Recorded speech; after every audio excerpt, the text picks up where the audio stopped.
practice for the first time since his spinal injury, and that is truly a great sight to see there. Shazier saying he's making strides towards a recovery for the next month. So that is good to see and good to hear, and of course we'll be keeping you updated on all the progress he is making, Kay. Love hearing him back at practice. Aditi had great reports on how happy the players were to hear updates on him from his mouth there on the field. Great stuff, Wilselva, and we'll check in with you in a little bit now with more from reporters around the league. Let's talk NFC matchups, starting with our very own Tiffany Blackman. She is in Atlanta.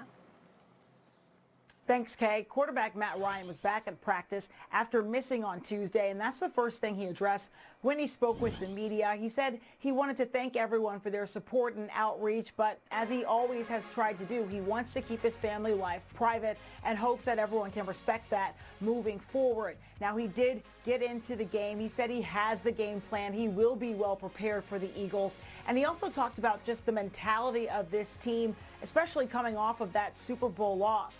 Ryan said that he has had to be a different leader, but that the great leaders, they evolved. He said he understands what his group needs and that this is a tough group that has this belief that no matter how the game shakes out, that they can go out there and find a way to win. That's something that head coach Dan Quinn talked about as well. He said the scars and the battles that this team has been through has made them stronger. Now to Tom Pelissero with the Vikings.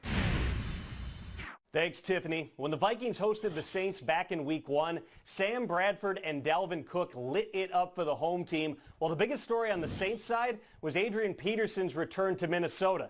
As Vikings receiver Stephon Diggs said on Wednesday, that was like 100 years ago. Both these teams are a lot different now. The Vikings are a healthy team. Tight end Kyle Rudolph said his injured ankle feels a lot better after the bye week. Cornerback Xavier Rhodes was also back at practice. It's virtually all hands on deck for Minnesota in a big week in this state. A lot of the bridges and buildings in downtown Minneapolis will be lit up in purple starting on Friday. You'll see a few fans wearing these around the stadium on Sunday, and everybody through the gates will get a Bring It Home towel. That is the motto as the Vikings try to become the first team to play a Super Bowl in their home stadium. Back to you, Kay. Tom Pelissero with the swag, getting ready and excited up there with those Vikings who potentially could have that Super Bowl. Tom lives in Minnesota, so yeah. he's got some roots.